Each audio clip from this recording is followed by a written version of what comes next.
Assalamualaikum warahmatullahi wabarakatuh. Eee, pada minggu kali ini, kita akan membahas tentang, studi kasus ya, KLAS, RT/RW di Kabupaten Sarmi tahun 2013 dan sampai tahun 2033. Jadi seperti penjelasan di minggu sebelumnya, jadi KLAS itu ada beberapa jenis ya, ada KLAS RT/RW, ada eee, KLAS RPJMD, ada KLAS sektoral dan lain-lain, disesuaikan dengan kebutuhan daerah atau kebutuhan nasional. Oke, pada kasus sekarang yang akan kita bahas adalah KLAS RT/RW Kabupaten Sarmi, Provinsi Papua.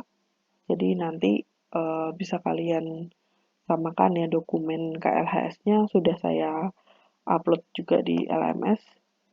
Jadi bisa sambil dibuka.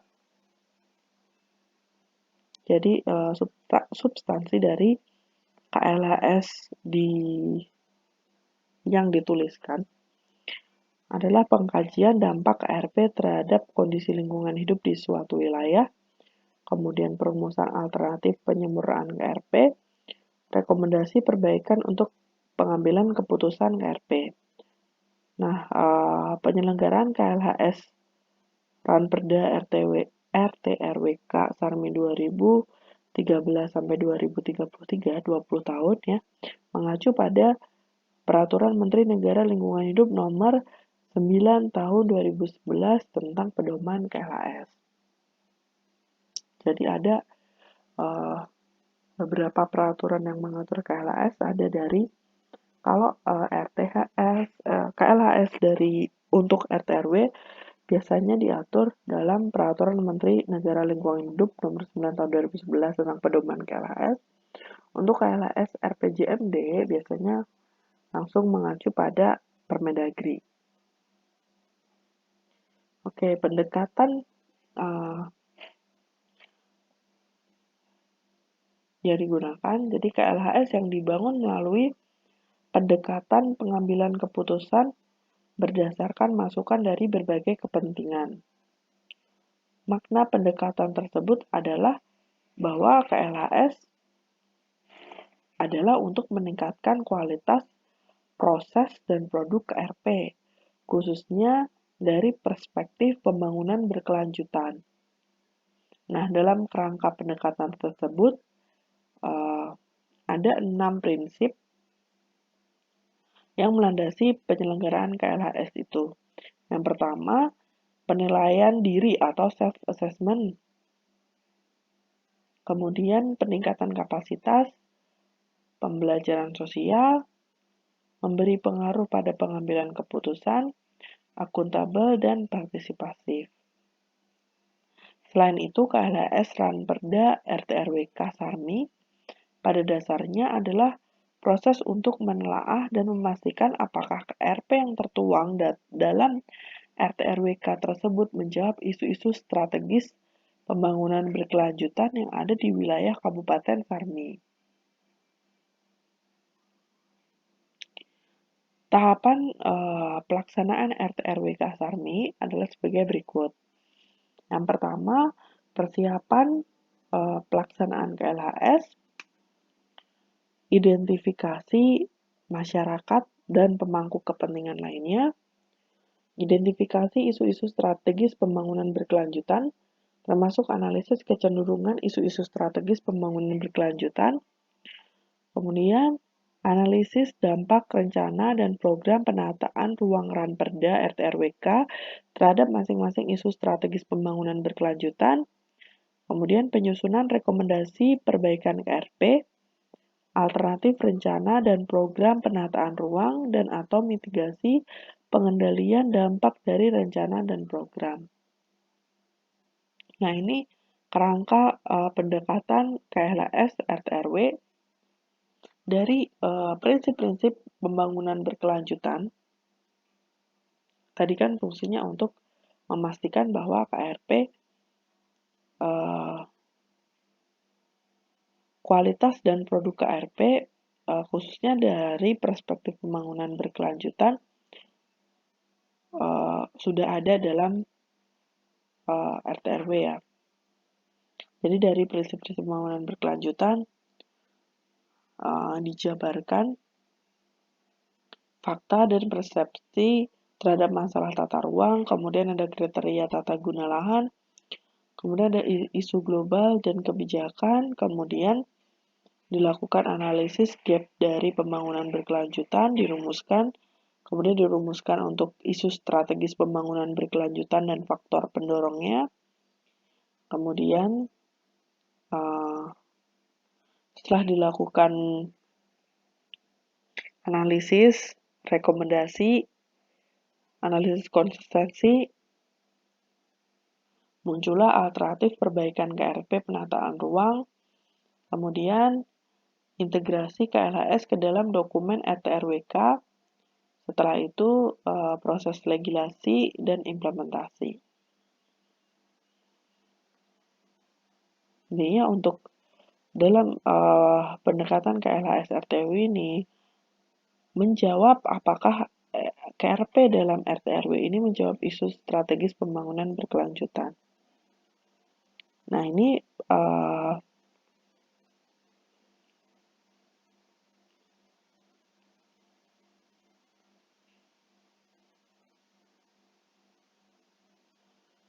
analisis konsistensi kebijakan penataan ruang dari hasil analisis RT/RW Kabupaten Sarmi dan RT/RW Provinsi Papua menunjukkan adanya matriks ketidaksesuaian atau gap dengan perbedaan luas alokasi lahan.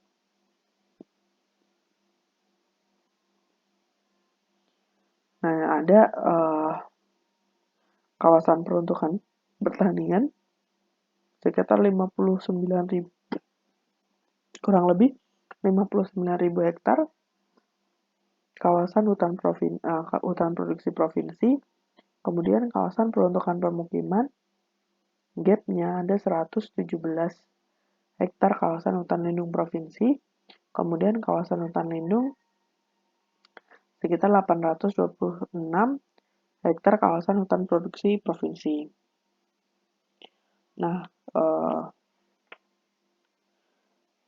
arahan penyempurnaan rencana pola ruang merupakan hasil analisis, mitigasi, dan atau alternatif pada rencana struktur ruang Kabupaten Sarmi. Jadi nanti ada dua hasil dari integrasi KLHS RT/RW Kabupaten Sarmi. Yang pertama adanya arahan penyempurnaan rencana pola ruang, kemudian adanya arahan penyempurnaan rencana struktur ruang.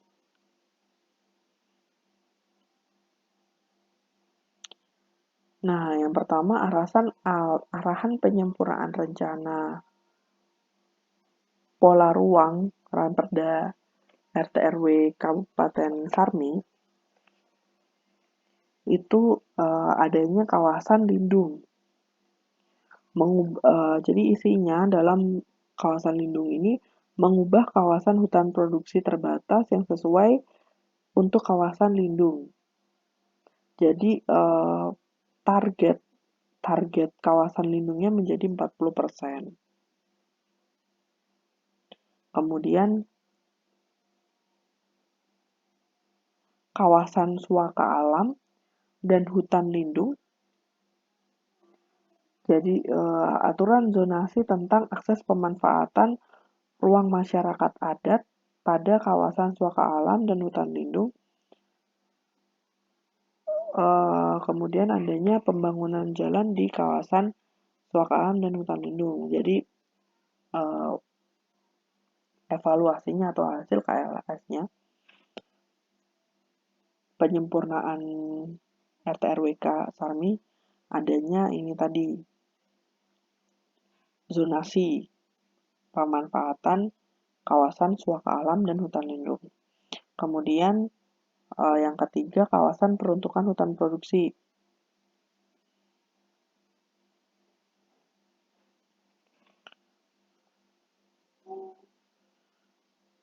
Di sini isinya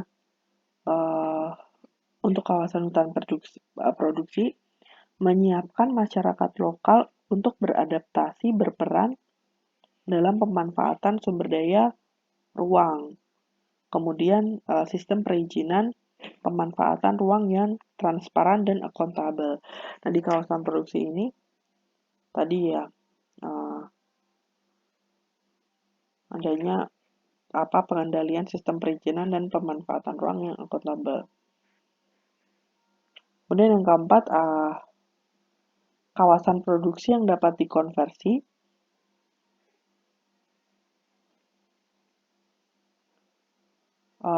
Perubahan hutan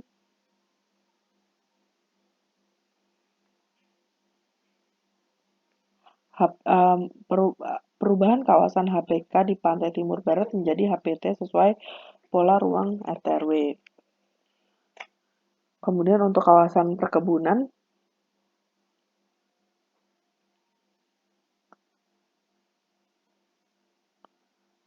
penerapan teknologi budidaya perkebunan, kemudian menyiapkan ruang untuk SDM lokal. Kemudian untuk kawasan pertanian, tambahan alokasi kawasan yang diperuntukkan untuk pertanian. Jadi di situ kan masih kurang, di kawasan Sarmi ini masih kurang untuk kawasan pertanian. Jadi ditambahkan untuk kawasan pertanian. Kemudian untuk kawasan perikanan, menerapkan best practice management, memerlukan program peningkatan kapasitas masyarakat lokal. Jadi adanya partisipasi masyarakat lokal di kawasan perikanan. Untuk kawasan pertambangan, perlu adanya kajian mendetail tentang kelayakan ekologi, sosial ekonomi hukum pemanfaatan pertambangan, kemudian meningkatkan kapasitas masyarakat lokal,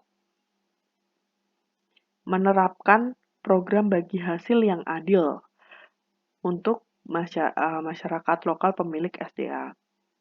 Jadi kan seperti kita tahu ya di kawasan Papua ini masih banyak masyarakat lokal yang merasa tidak bisa memanfaatkan sumber daya alamnya. Nah, ini di Raperda di KLHS Raperda RT/RWK ini lebih lebih banyak uh, lebih banyak mensoroti tentang